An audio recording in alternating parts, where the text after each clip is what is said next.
16th notes. I'm going to teach you how to count them today. Your piano teacher Tim here, and before we begin, make sure that you're subscribed. You have all notifications turned on because we have new lessons coming out all the time. You don't want to miss a beat. All right, let's get right to it. Okay, before I teach you all about 16th notes, I'm going to quickly review a couple of notes that you have to know in order to really get the concept behind 16th notes. The first is the whole note, which is this guy right here. All you have to do, quite simply, is you play the piano and you count 1, 2, 3, 4. Nice and even like that. And remember that we can only fit 4 beats into each of these blocks. You know, see how they're blocked out like this, rather. Those are called measures. And what tells us how many beats can fit in each measure is actually the time signature right here. And the top number tells you how many beats in each measure. That's really what we're looking at today anyway. There is more to that. But right here, in this measure right here, as you can see, you have now 2 half notes. A half note, since a whole note took up a whole measure of 4/4, equaling 4 beats, a half note is going to be worth 2 beats. So instead of counting 1 for 4, you're going to count 1, 2, 3, 4. With each of those notes getting 2 of the beats of the 4 total beats. All right, and then you have your quarter notes. So you can have 4 quarter notes in a measure of 4/4. 1, 2, 3, 4, just like that. So now we need to talk about how do we count notes that get smaller than a quarter note. You know, how do you count less than 1? Well, I'll show you with eighth notes.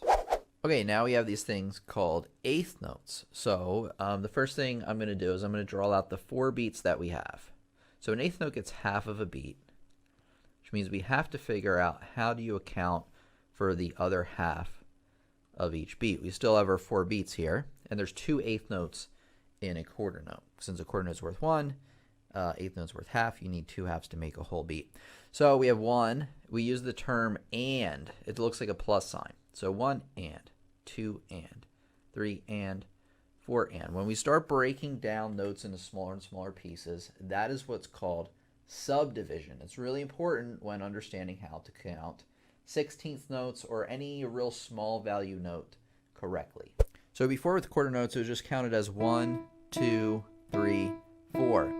We still have those 4 beats, but now we're adding in a note in between. So therefore, not our counting's the same in terms of like how far apart the numbers are, but the amount of notes we're hitting in between is twice as many. So instead of 1, 2, 3, 4, it's 1 and 2 and 3 and 4 and, just like that. Okay, now we have 16 16th notes in this measure of 4/4. How many beats do you think that is? Well, a 16th note is worth a quarter of what a quarter note was. So each of these now is worth a quarter of a beat. So if we have 16 of them, that still means that we have 4 beats. And if you're wondering how right away I can figure out where each of those numbers are, keep in mind that the way notes are beamed across, at least 99% of the time, they are beamed across in a way that signifies that all those notes together equal 1 beat. At least that's the way it's supposed to work. It's not always so nice, but that's the way you can do it. So if you have just straight 16ths, I can see the first of each of those 4 groups is the number beat. Okay, we're also going to have the and of each beat, just like we did before, except it's a little more spaced out since we now have some notes in between. So you have 1 and, 2 and, 3 and, 4 and, just like that. However, we have to figure out how in the world we're going to account for these other missing, you know, sections of a beat or fractions of a beat. So let me show you. So before we broke the beats into 2 different parts, the 1 and then the and of each beat, each of those then representing half of a beat. But now we have some syllables in between. You got E, so it's going to be 1 E and then the last one, well, with my handwriting, it's impossible to tell.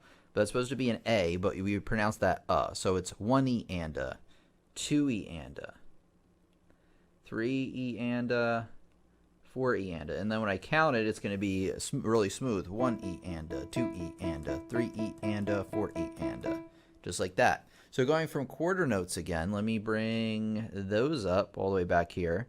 You just have 1, 2, 3, 4. So on the piano, 1, 2, 3, 4.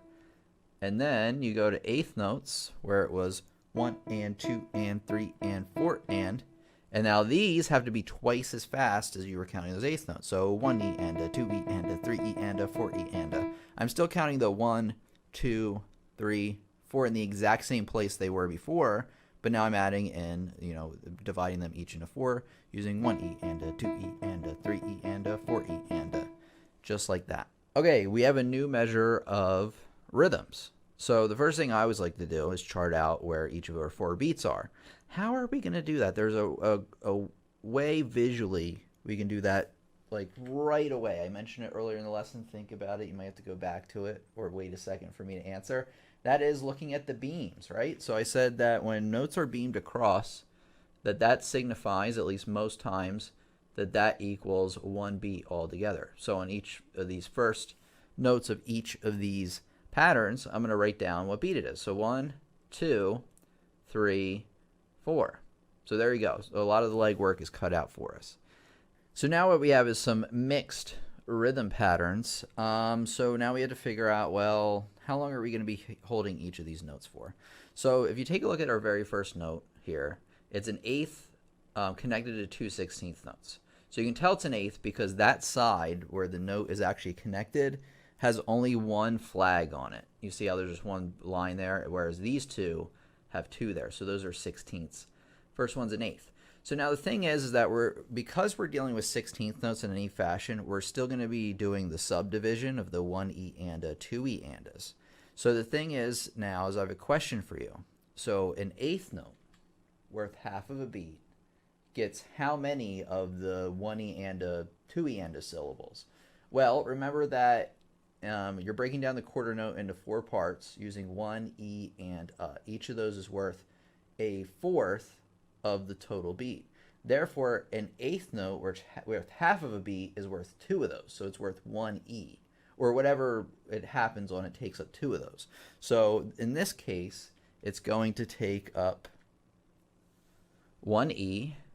So I like to put like a little bracket just saying that those are played with that eighth note. And then this is going to be anda. So we still have our 16th subdivision there. And then here, this first note here on beat 2 is a 16th note. See how it has that double flag. And see how the last one only has a single flag. So this is going to be 2E. And then wait a second, we still need an Well, the last one's an eighth note, which takes up 2 of those guys. And then here we have a really weird rhythm where it's 16th, 8th, 16th. You can tell because there's flag here, double flag here, single flag in the middle. So therefore, we still need our 3E andas, but this time 3 is going to be taken up by the 16th note. E and is the 8th note. Remember that takes up 2 of those. And then is the last 16th note. And then thank goodness that our last grouping is just straight 16th notes. So now I'm going to play this and I'm going to count it, nice and slow. But this is how it's going to go. 1 E and 2 E and 3 E and 4 E and When you first do this, you might have to count it way slower than that. You might have to seriously just go 1 beat at a time, or one full beat at a time, just going like 1 E and it might even be slower than that. So if you're just starting out, just keep in mind it is going to take some time to get this. Even if you're charting them out correctly, it's going to take time for you to really understand that rhythmically in your mind. Just throwing that out there so you know. Let me put it this way. If I count the quarter notes this fast, 1, 2, 3, 4. Well, when I turn that into 16th notes, 1 E and a 2 E and a 3 E and a 4 E and a, that would be extremely hard to play. It is possible, especially if you have the notes in a row. 1 E and a 2 E and a 3 E and a 4 E and a, just like that. But you got to keep in mind that if you're like, well, those 16th notes are way too humanly impossible to play, well, you got to start out playing your quarter notes slower. So maybe like 1, 2, 3, 4, and then that would go into 1 E and 2 E and 3 E and 4 E and just like that. So it's all relative to how you're counting the larger note values.